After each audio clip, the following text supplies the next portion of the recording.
Ouais, bonjour à tous. Ouais, vidéo, alors j'avais dit que je ferais un tuto sur les 144 000. 144 000, c'est les 6 couleurs de l'arc-en-ciel. On a la matière ici et l'esprit ici. Alors c'est aussi les 6 faces du cube, hein, bien sûr. Le monde, le monde par 6, donc la matière, l'esprit. Alors ça, on va mettre ça de côté. Du coup, là, ces derniers temps, j'ai bossé là-dessus. Alors ici, qu'est-ce qu'on y voit? On voit les formes géométriques, élémentaires, numérotées. Alors bien sûr, il a fallu comprendre et définir tout ça. Alors le plus dur, ça a été le 2. Hein, le 2, pour le comprendre, il m'a fallu... Je vais zoomer un peu. Voilà. Il m'a fallu cogiter pas mal. Alors ça m'a pas mal aidé, hein, bien sûr. Les fameux crop circles, comme on voit là-haut. Ils insistaient beaucoup là sur les ronds et tout ça. Bon, j'ai compris pourquoi. Alors ça, en gros, si on voulait définir... Alors, d'abord les chiffres. On a les étoiles, on sait que 9 c'est la plus haute valeur de calcul, enfin de réflexion, c'est les 9 chakras, on va voir ça après. Donc là il y a les chiffres de 1 à 7, 8, et l'étoile à 9 branches, je ne l'ai pas fait. Mais on va dire que entre ça et l'étoile à 9 branches, on peut avoir les 9 chiffres qu'on utilise pour calculer. 10 étant le rond autour. Le rond autour va représenter le principe des dizaines. Donc 1, j'existe dans un environnement. Donc ça, c'est 1 et 2, c'est la dualité. Donc on a un rond noir, un point noir qui définit en fait que j'existe. Hein. Le blanc, donc principe de dualité. En alchimie, tout commence à 3. Donc le tétraèdre. Donc 3, 4, 5, 6, 7. Alors à chaque fois, là, je fais un point. C'est une unité. Là, il y a 2 unités, 3 unités, 4 unités, 5 unités, 6 unités, etc.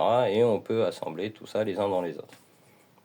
Alors, par exemple, maintenant, on va essayer de se définir. Donc, je suis un point, j'existe, dans un environnement tridimensionnel. Voilà, je le fais mal, hein, bien sûr. Je le fais après, je l'ai fait mieux à côté. Tridimensionnel, avec la loi du cube par-dessus. Donc là, il a fallu quand même aussi comprendre pourquoi la pyramide en bas. Alors, pourquoi ici j'ai une pyramide de 3 unités et là de 4 unités, et ici, il a fallu repartir depuis le début et bien comprendre en fait pourquoi 3 unités, pourquoi 4 unités. C'est plus compliqué qu'on le pense. Hein. Donc moi, il m'a fallu arriver à ça. Alors, on va faire comme ça. Il m'a fallu passer par là. Donc là, en fait, j'ai fait les 3 unités. Donc 3 unités décalées, parce qu'on peut faire 3 unités. On peut le faire comme ça, à l'intérieur.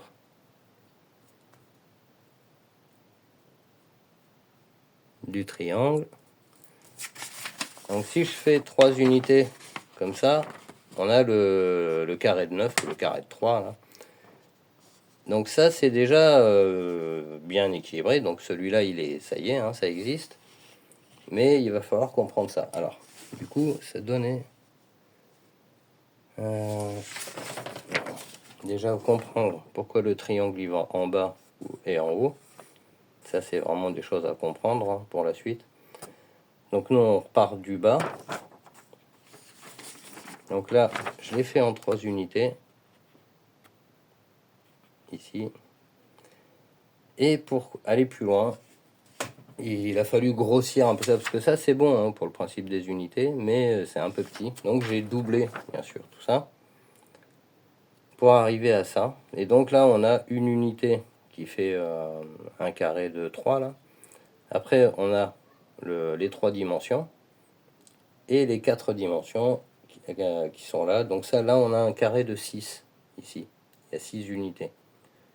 Carré de 6, 6, hein, bien sûr, chiffre de la matière. Hein. 6, c'est ça, c'est le tout. Donc, à partir de là, on va pouvoir centrer. Donc là, on a déjà centré le rond.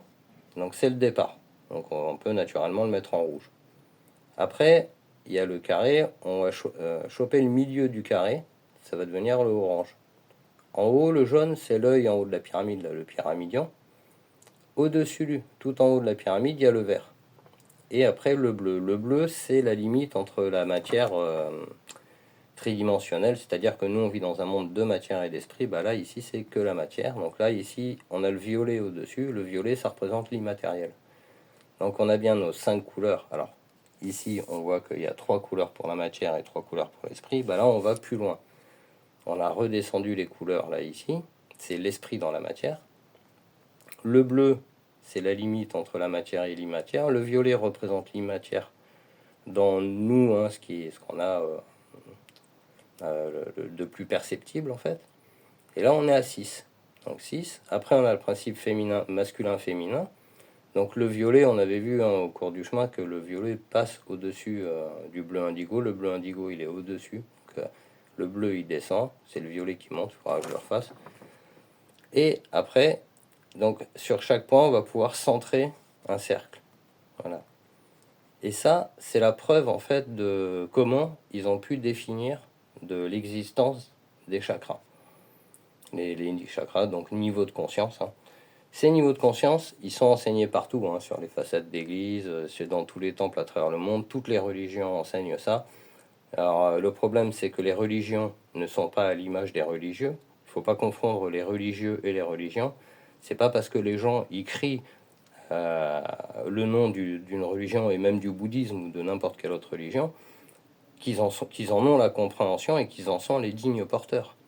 Il suffit pas de crier à Dieu sur tous les toits pour en être un digne représentant. Non, c'est quelque chose qu'il faut comprendre, c'est un savoir. C'est pas quelque chose. C'est facile de répéter sans comprendre et dire je détiens la vérité. Non, c'est pas possible. La religion est a bien plus de valeur que ça. Et on le voit dans les églises, les cathédrales et tous les temples à travers le monde qui expriment un savoir, un grand savoir. Donc en fait, là, on a l'équivalent d'un bonhomme assis en lotus qui médite avec les niveaux de conscience comme on l'a déjà vu. Ah, j'ai plus la photo avec la cravate, je sais plus où elle est. Ouais, c'est pas grave. Et donc, on a là l'éveil des consciences. Et quand on fait ce truc-là, on arrive ici à des valeurs. Donc là, ici, c'est 9. Donc ce rond-là, là où il y a le rose, c'est les 9 chakras. Donc là, c'est plus l'homme et la femme. Et à partir d'ici, donc quand on est au bleu, le bleu, ça donne le rond rose. C'est la limite, le cadre en fait du carré va par le rond définir le rose. Et le rose, après, quand on se met dessus et qu'on refait le rond, bah, ça nous donne ce grand rond de 12. Donc ça veut dire que la mesure, elle est bonne ici. Hein. C'est bien ça qu'il faut.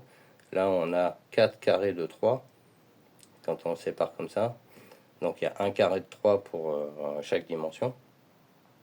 Alors, qu'est-ce qu'on va y voir là-dedans? On va y voir le symbole de la vessie capici, là, ce fameux truc. Alors c'est aussi le début de la fleur de vie, parce qu'on continue comme ça. Mais on arrive à ça, et en fait, si on refait le rond du bas à partir de la base, ici, bah, ça va nous donner ce rond de 12. Voilà. On va aussi voir l'œil, le principe d'ascension, donc tout ça, hein, ça va super loin, ça va vraiment super loin, parce qu'il y a encore du boulot à faire. Mais avec ça, on peut quand même prouver de l'existence des niveaux de conscience, prouver aussi que les anciens, ils avaient bien la compréhension de ce principe de géométrie sacrée. C'est quelque chose d'assez simple, hein. Il suffit de faire un point, un rond. Voilà. J'existe dans un environnement, donc la dualité, tridimensionnel. Je suis un être tridimensionnel, en long, en large et en travers. Et il faut rajouter, bien sûr, la loi du cube. Et voilà. Donc là, on a vraiment une forme très basique et qui explique énormément de choses. Alors pour pas le comprendre, il va falloir le faire exprès. Hein.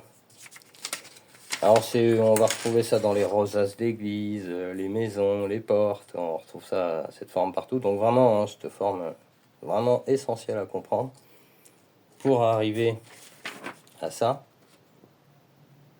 Voilà. Et moi, pour le comprendre, il m'a fallu le faire par unité. J'avais qu'un petit papier comme ça de 5 mm. Donc je l'ai fait comme ça, puis en voyant que ça suivait, en fait, je me suis dit, waouh, il y a quelque chose là-dedans. Je l'ai refait en plus gros. Maintenant, il faut que je le refasse sans le quadrillage. Et ça donne ça.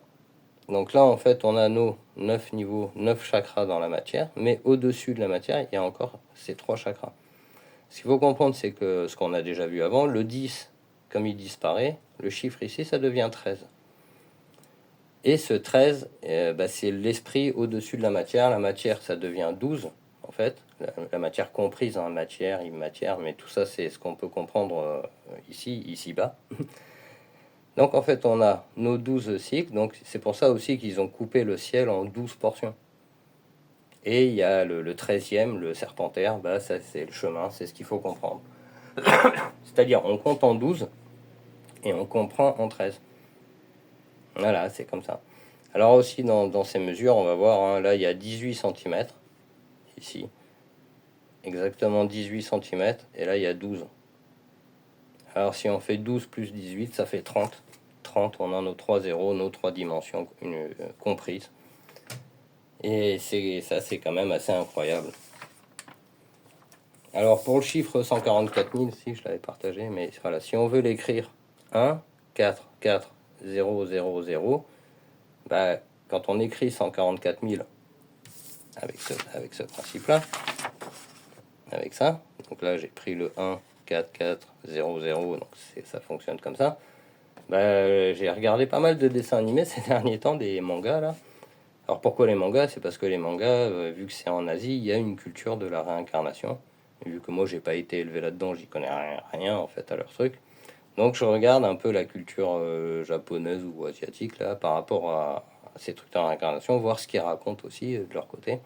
Bon, c'est tout aussi manipulé qu'ailleurs. C'est-à-dire que là-bas, comme ici, il n'y a personne qui dit la vérité. La vérité, c'est ça. La vérité, c'est ça, mais ils veulent surtout pas que tu le saches. Hein. Alors, ça c'est un être humain, l'éveil d'un être humain. D'accord? Maintenant, le principe des réincarnations, on s'en souvient, c'était ça. Voilà, donc là, on a les vies qui se suivent. Et ça, pour sortir des cycles, il faut faire monter l'esprit, etc. Donc ça, c'est la preuve de la réincarnation. Voilà. Hop, la preuve des couleurs à la naissance, tout ça. Et ça, c'est la preuve de l'éveil personnel, individuel, égal pour chaque être humain sur cette planète. C'est-à-dire que tout le monde peut accéder à ça. Il n'y a pas de race, il n'y a pas de quoi que ce soit. Toutes les religions enseignent ça à la base. Le problème, c'est que les hommes, encore une fois, ils utilisent la religion pour faire des guerres, pour faire de l'argent, pour dominer les femmes. Ah oui, c'est patriarcal. Hein. Donc, aucune confiance dans les religions telles qu'elles sont dites aujourd'hui. Maintenant, si on reprend les fondements de chaque religion, c'est super bien, évidemment. Hein, chaque religion, comme le bouddhisme, etc., quand on prend les enseignements de base, c'est des choses qui sont... Il n'y a rien à dire, c'est très bien. Maintenant, la manipulation par la traduction, parce que tous les textes traduits, en fait, à part les grandes phrases qu'ils n'ont pas pu trop modifier, mais les textes à l'intérieur, voilà, c'est incompréhensible. Hein. Essayez de lire Bible, Torah, Coran, et si vous arrivez à comprendre quelque chose, tant mieux pour vous. Personnellement, moi, j'ai jamais rien compris en lisant ces textes. C'est que des images, c'est dans des contextes qui sont complètement différents de nous aujourd'hui, avec des traductions qui sont des interprétations en fait à travers les siècles, à travers les millénaires. Franchement, par contre, ce serait sympa d'apprendre la langue d'origine et de reprendre les textes d'origine, et on y verrait des choses beaucoup plus intéressantes que ce qu'il y a aujourd'hui, quoi. Malheureusement, aujourd'hui, ils sont en train de détruire les religions, c'est-à-dire que les religieux, la plupart des religieux, travaillent à la destruction des religions, c'est une évidence. Dans toutes les religions, le bouddhisme c'est pareil, et toutes les religions où il y a de la vérité, ils veulent les détruire, tout simplement. Pourquoi? Pour pas que vous puissiez vous défendre de par les lois de la nature. La loi de la nature, hein, encore une fois, c'est tout simple. Hein. Un triangle, un carré. Voilà, bon, évidemment, il y a du boulot, il faut comprendre tout ça. Mais une fois que c'est compris, tout ça, ça permet de se défendre. Ça permet de dire, bon, je sais comment ça fonctionne. Non, je vais pas aller faire la guerre, j'ai pas donné ma représentativité. La représentativité, bien sûr, c'est la base. C'est ce qui permet en fait après d'évoluer, hein, parce que si on donne notre représentativité bah, et qu'ils n'ont pas envie que tu évolues, bah, ils feront en sorte que tu n'évolues pas. Alors c'est plus compliqué que ça, hein, mais voilà, d'abord faut être libre et après aller vers le haut. Mais c'est sûr que aller voter ou être vacciné, bon bah c'est une perte de représentativité. Donc bah voilà, c'est un système de société. Aujourd'hui les riches ils sont en danger, donc ils sont en train de mettre en place une guerre pour envoyer les contestataires. Les guerres modernes, hein, depuis la bombe nucléaire, les guerres modernes ne servent que l'intérêt des riches. C'est-à-dire que les riches, ils se sont tous accordés derrière le fait qu'il y ait la bombe nucléaire. Ceux qui possèdent la bombe nucléaire, ils tirent les ficelles du monde entier, on sait qui c'est. Et puis, bah voilà, ils sont très contents de cette situation. Ils avaient la domination sur le monde. Aujourd'hui, avec Internet, cette domination, bah, elle bat de l'aile. Les gens commencent à apprendre, comprendre, à se réveiller. Moi-même, hein, moi-même, j'ai utilisé Internet pour comprendre pas mal de choses, ce qui n'était pas possible avant. Voilà, il y a une mise en danger des intérêts des riches. Ça va faire une guerre, hein, bien sûr. Et cette guerre, elle a plusieurs buts, hein, de détruire la religion. Alors, vraiment, la France, c'est un peu particulier comme pays. Il y avait vraiment beaucoup de savoir.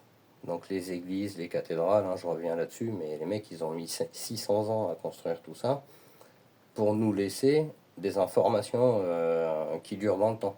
Ces informations, aujourd'hui, plus personne ne sait les lire, ou alors elles ont été manipulées, ou ceux qui savent, ils disent rien, hein, parce que est-ce que l'Église aujourd'hui est encore au courant de la vérité fondamentale qu'il y a dans les écrits? Ben, j'en suis pas si sûr, en fait, hein. Est-ce que les riches sont au courant de la vérité fondamentale de tout ça? Ben, c'est pas si sûr. Pourquoi? Parce qu'il faut faire le chemin.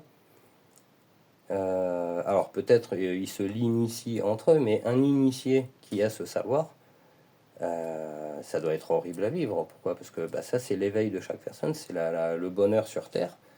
Et bah, eux, ce qu'ils te vendent, c'est le bonheur d'eux, eux avec des super yachts, des avions, etc., des bateaux de luxe, des voitures de luxe, et la misère du monde, hein, parce que à côté de ça, quand quelqu'un possède 1000 milliards et qu'il y a 200 millions d'enfants qui meurent de faim, vous voyez bien que ça peut pas durer comme ça, c'est pas catholique, comme on dit, ou c'est pas de bon sens, et aucune religion n'accepterait ça, hein.